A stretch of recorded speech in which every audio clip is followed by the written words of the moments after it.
రాజకీయాల్లో వారసత్వం పొందడం చాలా ఈజీ, కానీ దాన్ని కాపాడుకోవడం, విజయవంతంగా ముందుకు తీసుకెళ్లడం అనుకున్నంత ఈజీ మాత్రం కాదు. ఏపీలో ఇప్పుడు ఆ యువ నాయకుడి పరిస్థితి అలాంటిదే. మరి బలమైన పార్టీల అండ ఉన్నా, తండ్రి పేరు తోడున్నా, 3 సార్లు 3 చోట్ల పోటీ చేసినా పరాజయమే పలకరించింది. అనాలోచిత నిర్ణయాలతో ఉనికే ప్రశ్నార్థకం అన్నట్టుగా తయారైంది పరిస్థితి. ఇందుకీ ఎవరా యంగ్ లీడర్, ఏంటి ఆయన ఫ్యూచర్? పొలిటికల్ గా తప్పటడుగులు, వెంటాడుతున్న కేసులు, వరుస ఓటములేనా? గెలుపు రుచి చూసేదెప్పుడు? దేవినేని అవినాష్ భవిష్యత్ అగమ్య గోచరంగా మారిందా? టీడీపీ ఆఫీసుపై దాడి కేసులో అవినాష్ కు నోటీసులు. కృష్ణా జిల్లాలో రాజకీయంగా దేవినేని కుటుంబానికి పెద్ద చరిత్ర ఉంది. అప్పట్లో ఉమ్మడి ఏపీ రాజకీయాలను షేక్ చేసేలాగా దేవినేని కుటుంబం చక్రం తిప్పింది.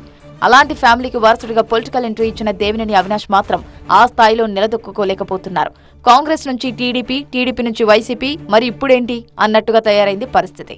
వరుస ఓటములే తప్ప విజయం వరించకపోగా గతంలో జరిగిన దాడులకు సంబంధించిన కేసులు అవినాష్ ను నీడలా వెంటాడుతున్నాయి. టీడీపీ ఆఫీసుపై దాడి కేసులో తాజాగా అవినాష్ కు నోటీసులు ఇచ్చారు పోలీసులు. మంగళగిరిలోని ఆయన ఇంటికి నోటీసులు అంటించిన పోలీసులు చెప్పిన రోజున విచారణకు హాజరు కావాలని నోటీసుల్లో పేర్కొన్నారు. దీంతో రాజకీయంగా, వ్యక్తిగతంగా అవినాష్ ను చిక్కులు చుట్టుముట్టాయన్న చర్చ జరుగుతోంది.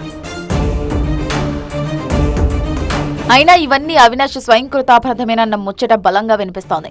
దేవినేని అనే బ్రాండ్ ఉండి కూడా అనాలోచిత నిర్ణయాల కారణంగానే పరిస్థితి ఇలా తయారైందని అవినాష్ అనుచరులే అనుకుంటున్నారట. దీనికి కారణం లేకపోలేదు. మరి పోటీ చేసిన ప్రతిసారి ఓటమే తప్ప గెలుపు తలుపు తట్టలేదు అవినాష్ కు. తప్పటడుగులో కాలం కలిసి రాలేదో, కారణమేదైనా వరుసగా ఓడుతూనే ఉన్నారు.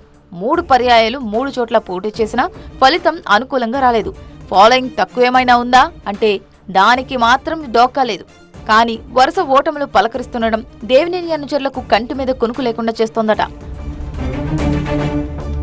దేవినేని రాజశేఖర్ అలియాస్ నెహ్రూ వారసుడిగా 2013లో రాజకీయ అరంగేట్రం చేసిన అవినాష్ అప్పట్లో కాంగ్రెస్ పార్టీ యువజన విభాగం అధ్యక్షుడిగా, స్టేట్ స్టూడెంట్ జేఏసీ లీడర్ గా పనిచేశారు. రాష్ట్ర విభజన తర్వాత కాంగ్రెస్ అగ్రనేతల సూచనలతో 2014లో విజయవాడ ఎంపీ అభ్యర్థిగా బరిలోకి దిగారు. కాంగ్రెస్ కు విభజన సెగ గట్టిగా తగలబోతోందని గుర్తించడంలో విఫలమైన అవినాష్ ఆ ఎన్నికల్లో డిపాజిట్ కోల్పోయారు. అలా తొలి తప్పటడుగు పడింది. ఆ తర్వాత తండ్రి నెహ్రూతో కలిసి టీడీపీలో చేరిన అవినాష్ 2019లో చంద్రబాబు ఆదేశానుసారం గుడివాడలో కొడాలి నానిపై టీడీపీ అభ్యర్థిగా బరిలో నిలిచారు. ఇది రెండో తప్పటడుగు. దీంతో అక్కడ ఓటమి తప్పలేదు. 2019లో వైసీపీకి అధికారం దక్కడంతో ఈసారి అటువైపు మళ్లారు. జగన్ ఆదేశాలతో విజయవాడ తూర్పు నియోజకవర్గంపై దృష్టి పెట్టి గట్టిగానే పనిచేశారు.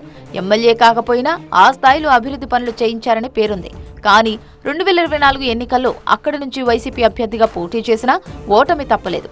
మాజీ ఎమ్మెల్యే యలమంచిలి రవిని, బొప్పన భవకుమార్ను కాదని తనకు జగన్ ఇచ్చిన అవకాశాన్ని సద్వినియోగం చేసుకోలేదు అవినాష్.